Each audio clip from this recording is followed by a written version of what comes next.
شريك له وأشهد أن محمدا عبده ورسوله أما بعد فأعوذ بالله من الشيطان الرجيم بسم الله الرحمن الرحيم الحمد لله رب العالمين الرحمن الرحيم مالك يوم الدين إياك نعبد وإياك نستعين اهدنا الصراط المستقيم صراط الذين أنعمت عليهم غير المغضوب عليهم ولا الضالين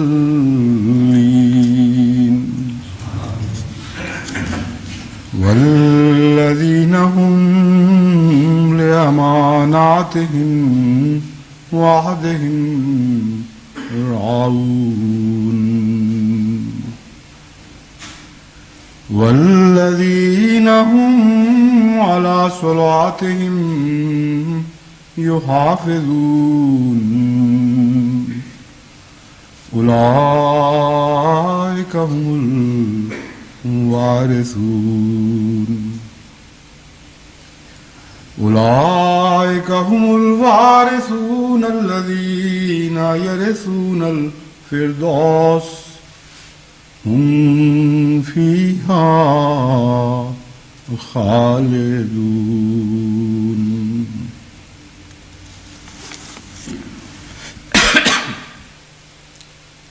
سورہ مومنون سے 9, 10 اور 11 اور 12 آیات کی میں نے تلاوت کی ہے. اس سورہ یعنی المومنون میں مومنوں کی بعض علامتیں بیان فرمائی گئی ہیں، جن میں سے کچھ کا تعلق نماز سے ہے،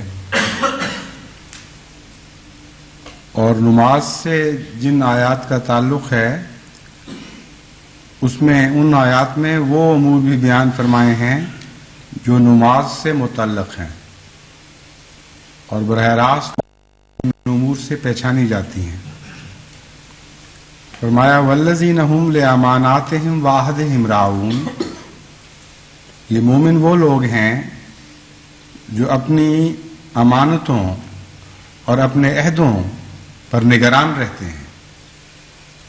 والذین هم علی صلاتہم یحافظون، اور یہ وہ لوگ ہیں جو اپنی نمازوں کی حفاظت کرتے ہیں. اولئک هم الوارثون، یہی لوگ ہیں جو وارث ٹھہریں گے یا وارث ہیں. الذین یرثون الفردوس، جو فردوس کو ورثے میں پائیں گے. ہم فیہا خالدون، اور ہمیشہ وہ ان میں رہیں گے. نماز کی جو علامتیں یہاں بیان فرمائی گئی ہیں،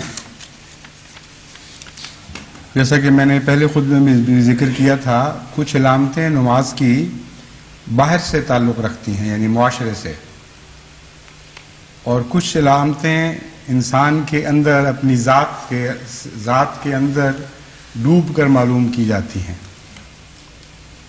گزشتہ خطبے میں نے بعض ایسی علامات کا ذکر کیا تھا جو معاشرے کے آئینے میں دیکھی جا سکتی ہیں، اور پہلی آیت میں انہی کا ذکر فرمایا گیا ہے والذین هم لأماناتهم وعہدہم راعون.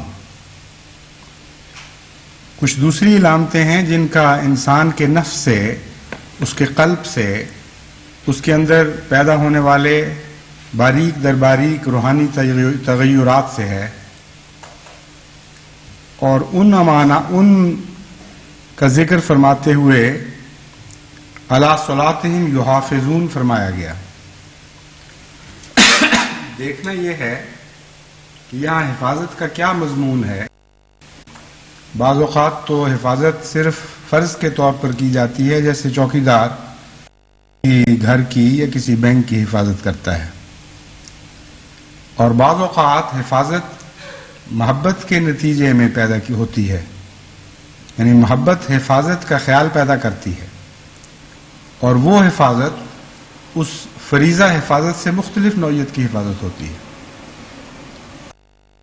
انسان جب کسی سے محبت کرتا ہے تو جتنی اس کی محبت بڑھتی چلی جائے اتنا ہی حفاظت کا معیار بلندتر ہوتا چلا جاتا ہے۔ خاصہ صرف انسان کے ساتھ ہی نہیں، میں بھی یہ جذبہ بڑی شدت کے ساتھ نمایاں دکھائی دیتا ہے۔ ایک مرغی چھوٹے چھوٹے چوزوں سے پیار کرتی ہے، بظاہر اس مرغی میں حفاظت کرنے کی اہلیت نہیں ہوتی، چھوٹے چھوٹے جانوروں سے بھی وہ ڈرتی ہے، بلی یا کتے یا چیل کے ساتھ مقابلے کا اس کا کوئی سوال ہی نہیں، کوئی جوڑ ہی نہیں۔